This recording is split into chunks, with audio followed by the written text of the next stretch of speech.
এই দেশটাকে আমরা ছেড়ে যাব না, কারণ এটা আমাদের দেশ, এটা এই বাংলাদেশের পতাকা আমাদের, এই মানচিত্র আমাদের। এরা ভুলে গেলে চলবে না, এই বাংলাদেশে একদিন না একদিন এদের বিচার হবে। এবং মাননীয় প্রধানমন্ত্রীর জন্য দোয়া করবেন, এবং মাননীয় প্রধানমন্ত্রী ইনশাল্লাহ এই বাংলাদেশে আবার ফিরে আসবেন, আবার নেতৃত্ব দিবেন। উনি এখনো বাংলাদেশের প্রধানমন্ত্রী, উনি রিজাইন দেন নাই, উনি এখনো রিজাইন দেন নাই। উনাকে জোর করে পাঠিয়ে দেওয়া হয়েছে এবং উনাকে হত্যা করার চেষ্টা করা হয়েছিল। আওয়ামী লীগ সরকার ক্ষমতায় থাকাকালীন আমাদের ভুল ত্রুটি আছে, অবশ্যই আছে।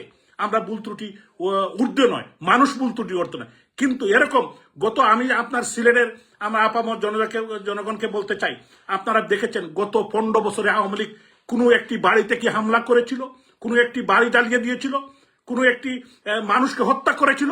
আজকে তারা কি করছে? আমাদের সবাইকে তারা হত্যার জন্য মামলা এখন পর্যন্ত আমার মনে হয় প্রায় 20টির উপরে মামলা দিয়েছে, এবং মিথ্যা, বানোয়াট এবং ষড়যন্ত্রমূলক মামলা আমাদের নেতৃবৃন্দ, আমাদের কর্মীদের উপর, এবং তাদেরকে হত্যা করার জন্য তাদের বাড়িতে গিয়ে অস্ত্রশস্ত্র নিয়ে তারা মহড়া দিচ্ছে। এরা কারা? এরা কি করতে চায়? এই বাংলাদেশকে তারা কি আফগানিস্তান বানাতে চায়? তারা কি শ্রীলঙ্কা বানাতে চায়?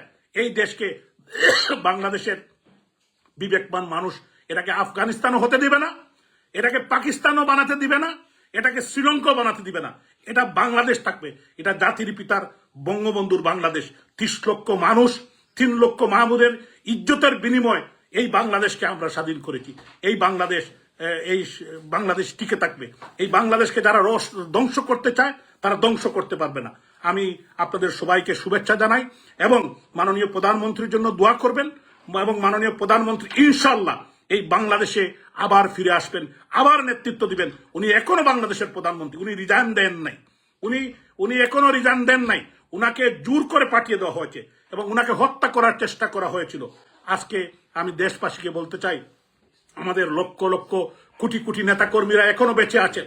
যে যেখানে আছেন, আমরা যখন মরতেই হবে তবে আমাদেরকে প্রতিবাদ করেই মরতে হবে। আমাদের দল, আমরা বেঁচে থাকতে হবে। এটাই আমাদের মাতৃভূমি বাংলাদেশ।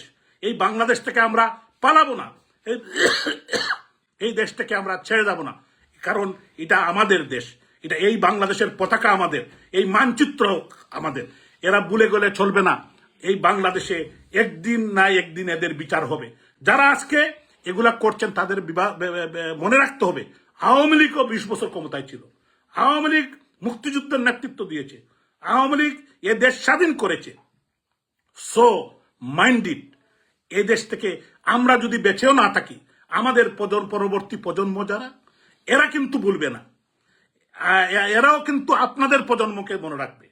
যারা আপনারা আমাদের বাড়ি জ্বালিয়েছেন, যারা আমাদের বাড়িতে হামলা করেছেন, যারা আমাদের বাড়িঘর লুট করেছেন, তাদেরকেও আমাদের পরবর্তী প্রজন্মরা মনে রাখবে। যারা 32 নম্বরে আগুন লাগিয়েছেন, যারা 32 নম্বর লুট করেছেন, যারা গণভবন লুট করেছেন, তাদেরকেও মনে রাখবে। ইনশাল্লাহ আল্লাহ তাআলা যদি সহায় হন, ইনশাল্লাহ অচিরেই আমরা এই খুনি চক্রর মুখোশ উন্মোচন হবে। আজকে দেশবাসী অচিরেই বুঝতে পারছে, কিছু সংখ্যক ছাত্রর নামে আজকে মা বোনদের ইজ্জতের উপর তারা হানা দিচ্ছে।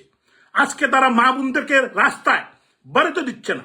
আজকে তারা স্কুলের, কলেজের, ইউনিভার্সিটির টিচারদেরকে, ইউনিভার্সিটির বিসিদেরকে যে বেজ্জতি করছে। আমি বিবেকবান মানুষ যারা আছেন, আপনারা জানেন আমি অনেকটা ইমোশনালি কথা বলছি, আমার হয়তো ভুল ত্রুটি হতে পারে, আপনাদের সন্তান আমি কিন্তু এই কথাগুলো বলছি মনের দুঃখে বলছি। আজকে কিন্তু প্রত্যেকটি এলাকার মানুষ আজকে অসহায়, তারা কেউ শান্তিতে থাকতে পারছেন না। কেন? এটা তো রাজনৈতিক পট পরিবর্তন হতেই পারে, একটি দেশের পট পরিবর্তন হতেই পারে, জোর করে পট পরিবর্তন করে দিয়ে আমাদের লক্ষ লক্ষ নেতাকর্মীর বাড়ি জ্বালিয়ে দেওয়া।